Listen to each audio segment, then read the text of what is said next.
Hello, beautiful friends. I hope this video blog finds you well and thriving. I want to answer a very important question that one of my clients brought into one of our sessions. And I know if my client's asking this question, it might be a question that you are asking as well, or people that you know are asking. The question was, Alex, if I start going deeper into the spiritual path, meaning letting go the identities, healing from the past, really starting getting to the body and releasing the past, old trauma, emotions, would I feel even more alone?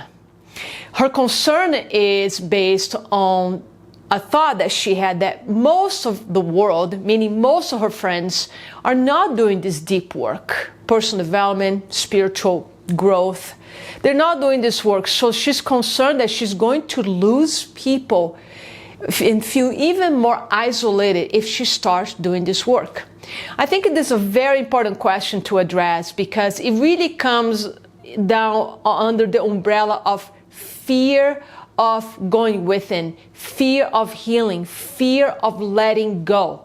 Like letting go the identities, the stories that you might say have made you, the stories that got you here.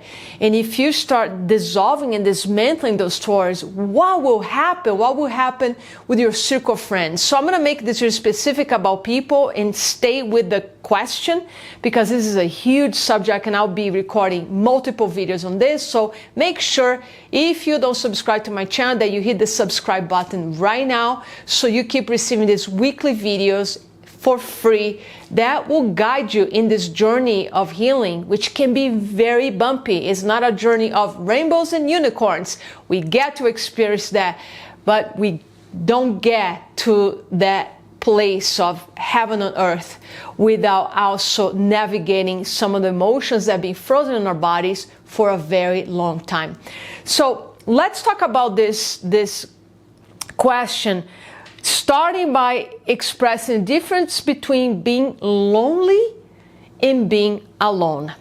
So recently, I think it was a few months ago, I heard from the General Surgeon of the United States this data that says that 50% of Americans are suffering from loneliness.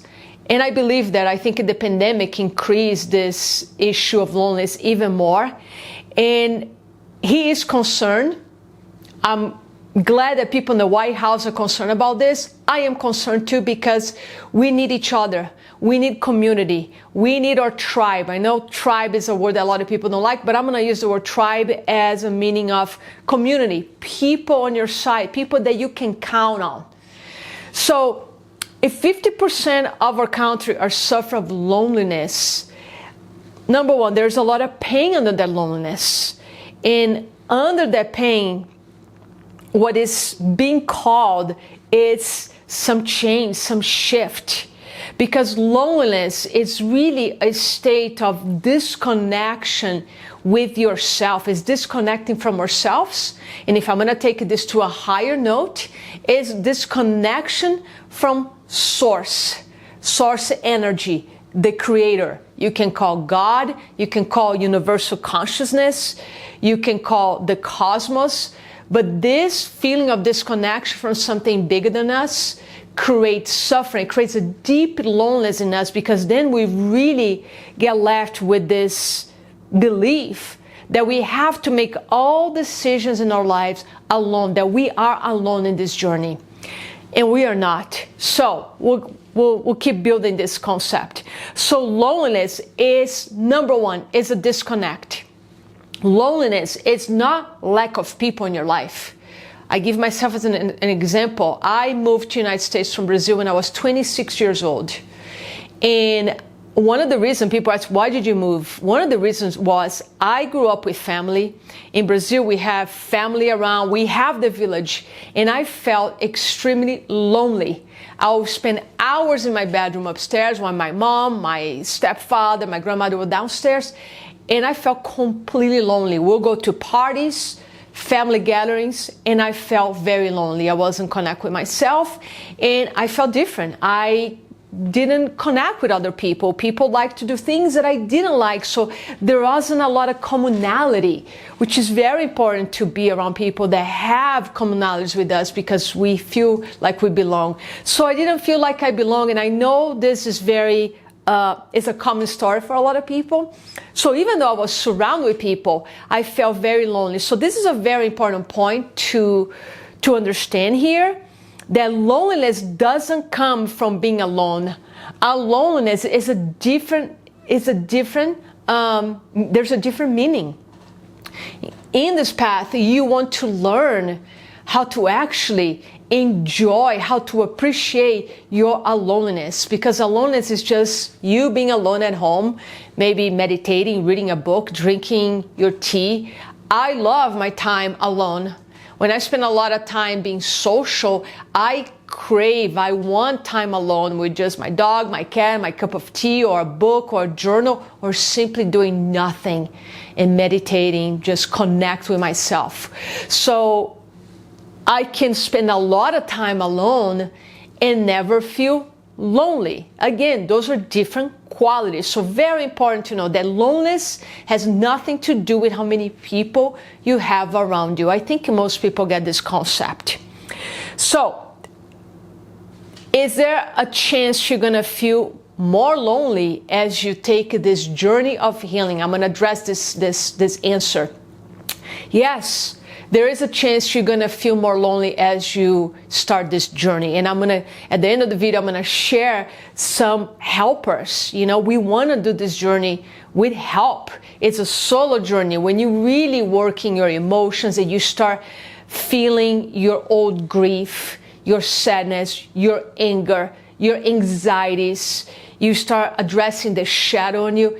It's a solo journey. It's like taking the 40 days into the desert. My 40 days have been about 3 years. I can say that I started digging really deep into this work about 2020. So it has been 3+ years. So my 40 days in the desert, I can say, has been 3+ years of going deep, having dark nights of the soul. And so I've been walking this path. That's why I can speak of it. So I can speak of all the pitfalls and also the amazing, the blissful moments, the heaven on earth times that you have by taking this path. So is there a risk you're going to feel more lonely? Yes, there is a risk of feeling more lonely. Is there a risk that you might lose some of your friends when you do this work? Yes, there's a risk. And this is why I want to talk to you, go straight here to the law of resonance. We get to attachment authenticity in a second.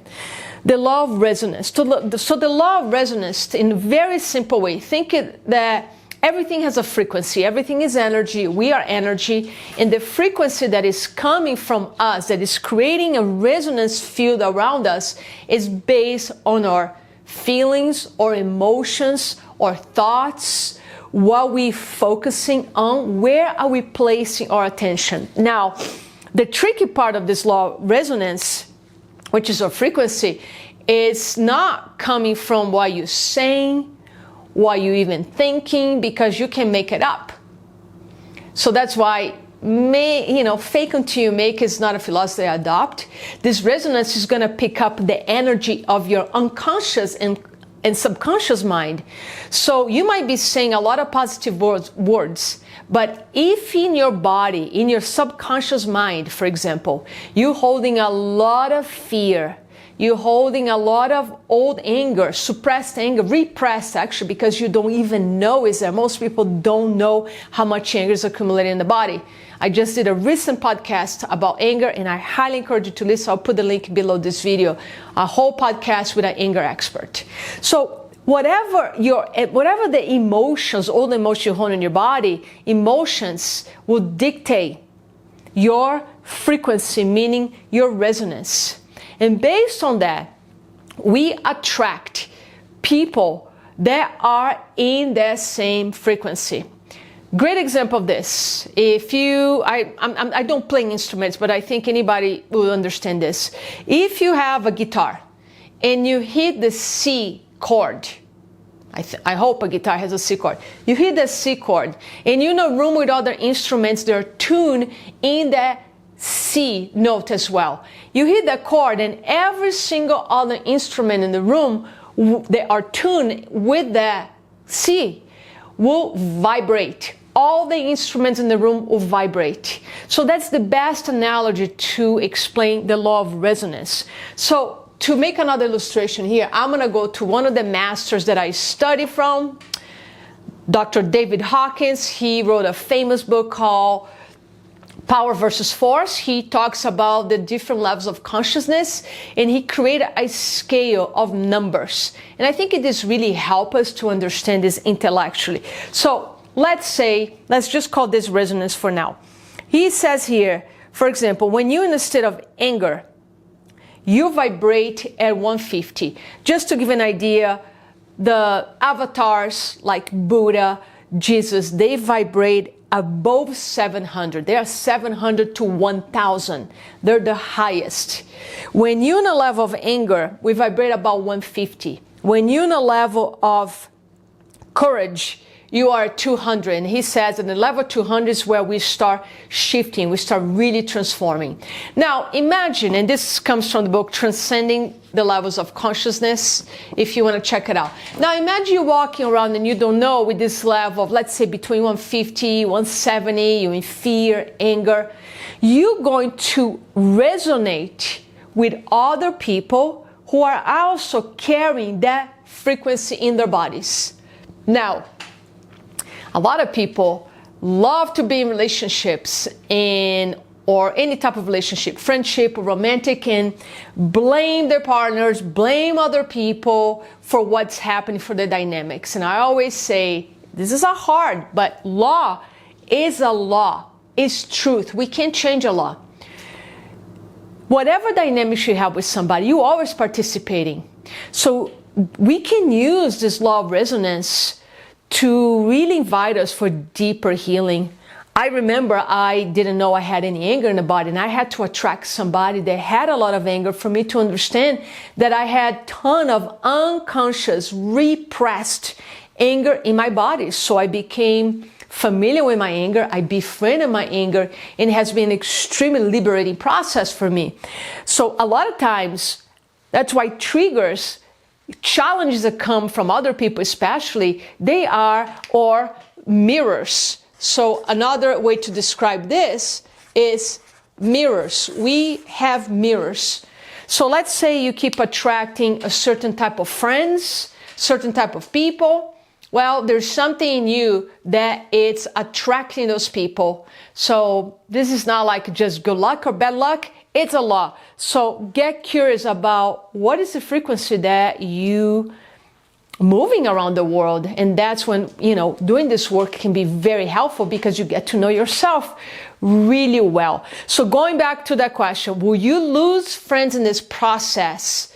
You might, because let's say you're operating with a lot of anger and a lot of fear, and you start working with a life coach or a therapist or spiritual guide, or you do a guided, with a proper setting, plant medicine journey, and you let go a lot of the old anger and fear, basically because you forgave. Forgiveness is what liberates us from everything.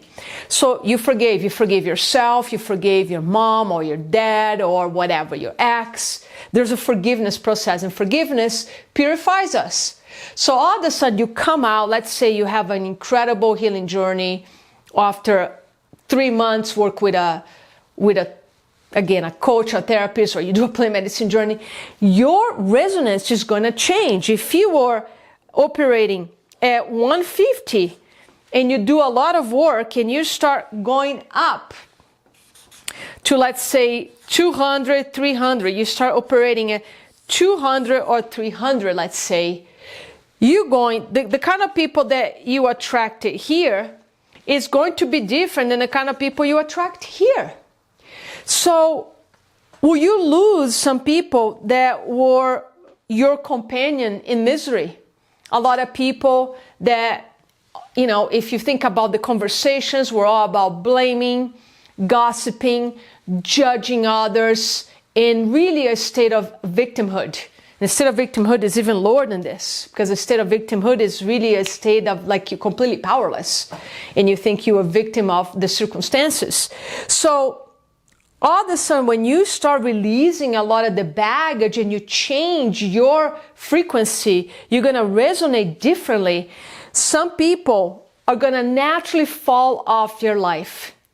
And maybe then other people, you're just not going to be as interested anymore, because you're not interested in sitting and having coffee and spend a whole hour judging and blaming the world for their lives or your life. You're not interested anymore. So your conversations will change. Your interests, your attention will change. That means your energy will change. So yes, you might lose people in this journey for a while. So the beginning of this journey can be hard.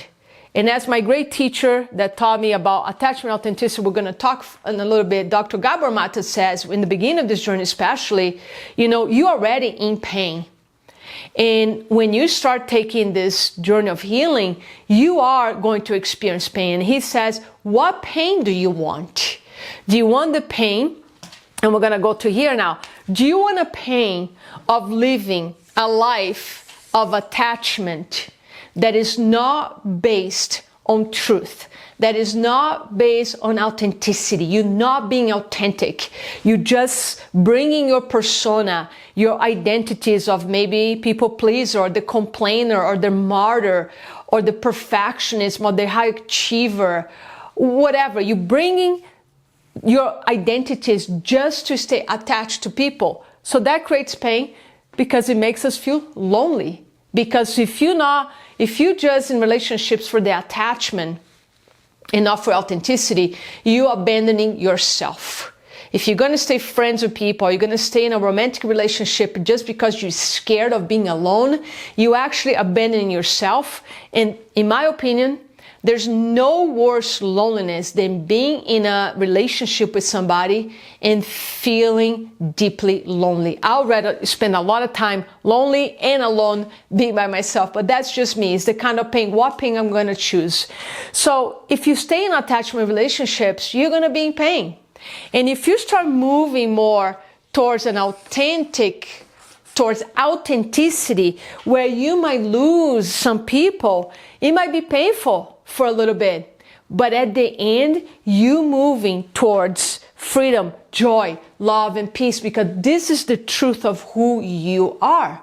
Is the truth of who I am. So as you choose authenticity, you start choosing a life that is based on your heart and in the truth of your soul, not based on identities and personas, which they were all compensations we had to create in our childhood. There are aspects of our ego. And again, as I always say, this is not about destroying your ego, but it's about dismantling your ego, dismantling these identities, so you can live from a place of truth. In the place of truth, like I said in my new book, the heart, your soul, is the master, and the ego becomes the servant. So you start living a life of authenticity. And yes, it's a bumpy ride.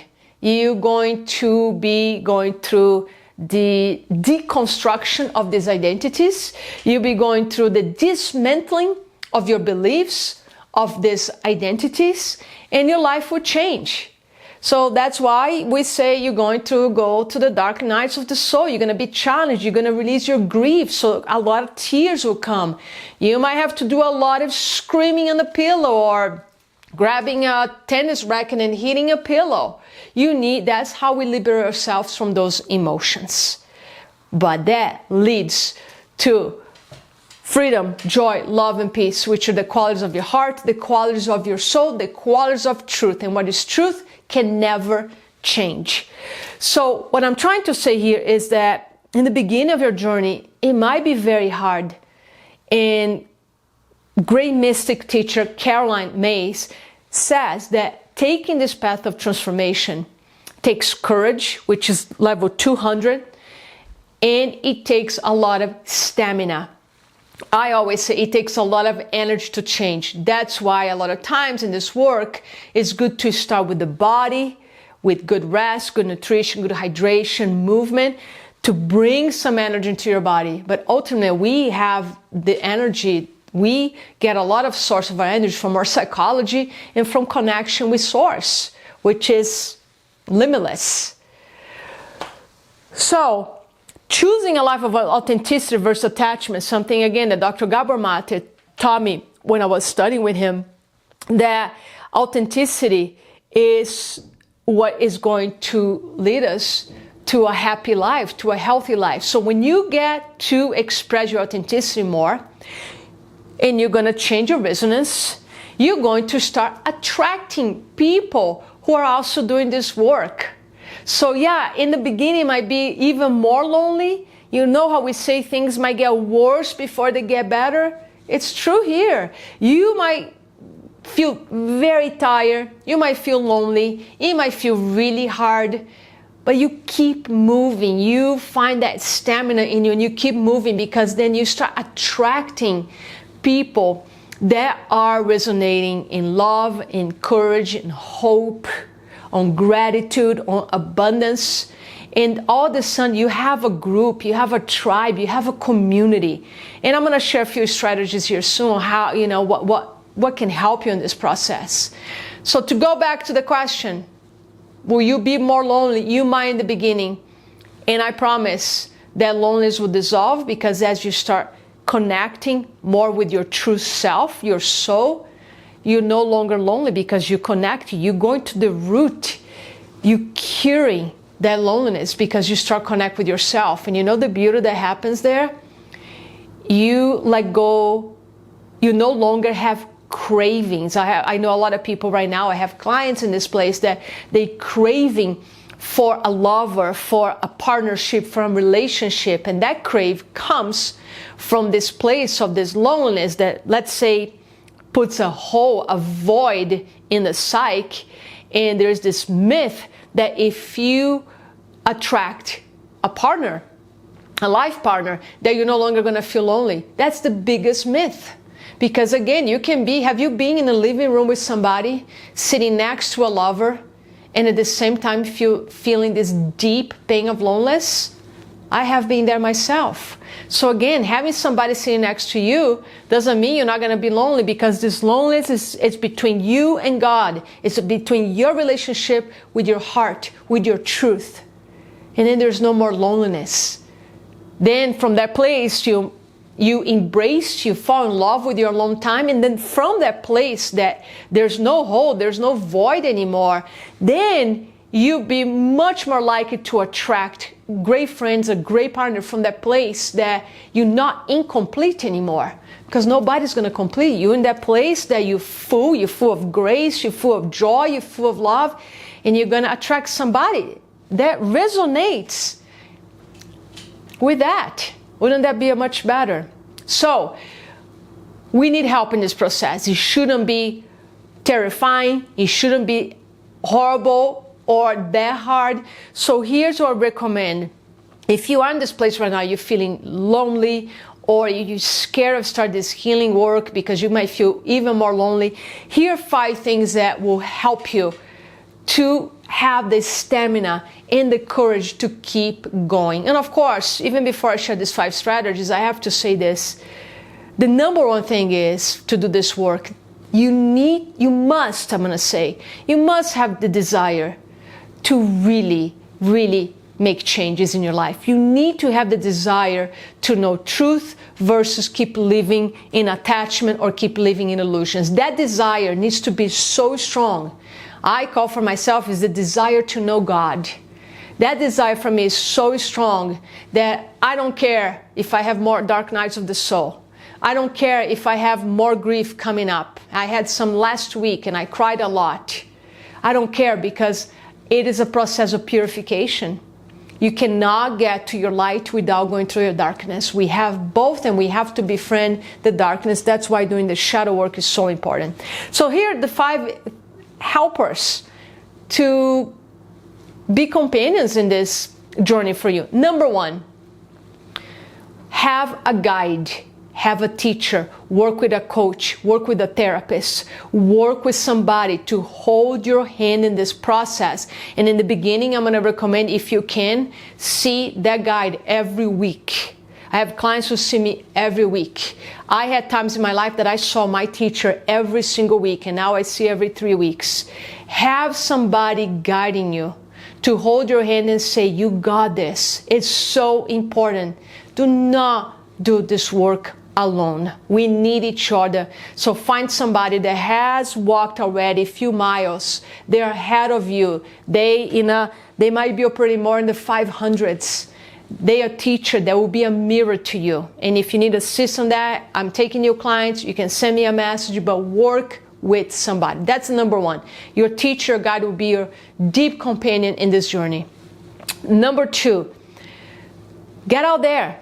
Get out of your place, get out of your apartment, get out of your house, attend courses, find local courses or classes that are teaching anything in the transformational world. It can be classes on meditation, can be classes in how to heal the inner child, it can be courses of how to connect with the self, how to quiet your mind. Find in your own community classes, courses, so you get to be around other people that are also doing this work. You might make a friend there, or just being in a room with other people doing this work, all of a sudden you're not going to feel so lonely anymore. So if you don't find anything in your neighborhood, in your area, then yeah, you can attend to something online. But I recommend, if possible, find something where you are with people in person.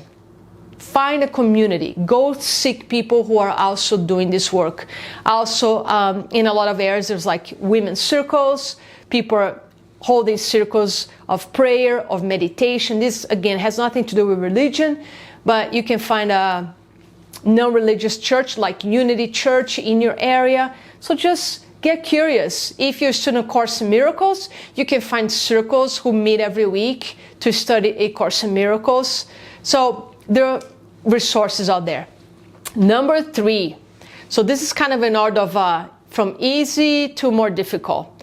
So number three, is there at least one friend in your life, one person that you trust, one person that you can have coffee once a week, tea once a week, and start being vulnerable with this friend? Because this is what happens when we start being vulnerable with somebody. Because of the law of resonance, we also inviting that person to be vulnerable. And then all of a sudden, the two of you are sharing your stories of trauma, your stories of healing, your stories of hope, your stories of fear, whatever that is. And in the vulnerability, you are creating trust. You are creating bonds. So as you create these bonds, all of a sudden, you're no longer lonely. You deepen your friendships. So start with one person. Start being vulnerable, because authenticity comes from being vulnerable. So that was number three.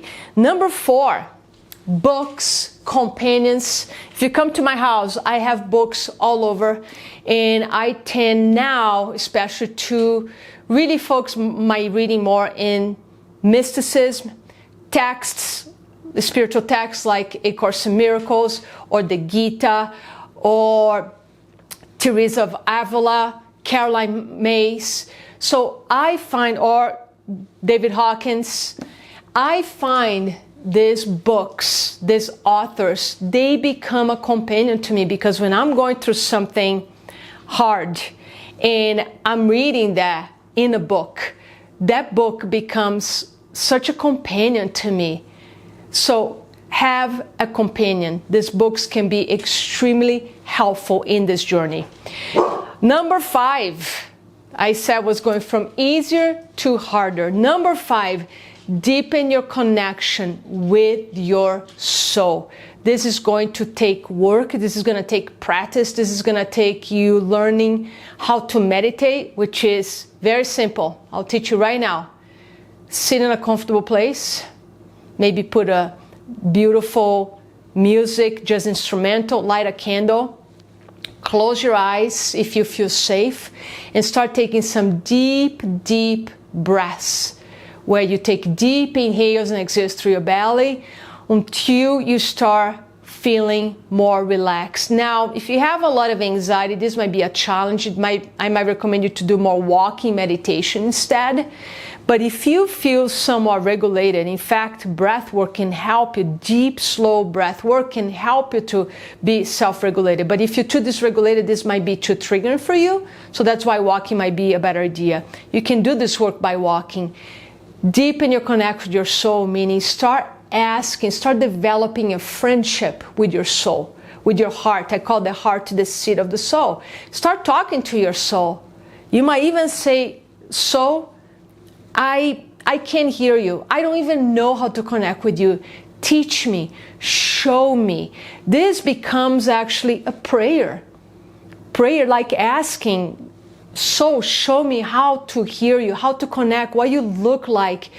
Ask and just sit in quietness if you're doing sitting meditation. Start connecting with your soul and see what comes. You might hear a voice, or you might see an image, you might get a visit from a spiritual guide. But you are so resourceful. That's when you start accessing the cosmos, this invisible field that is not empty. And when you start finding the companion of your own soul, this path gets easier, gets better. So deepen your connection with your soul. So to review these 5 helpers: number 1, get a teacher, work with a guide. Number 2, find local classes, courses in your community in mindfulness, meditation, transformation, healing.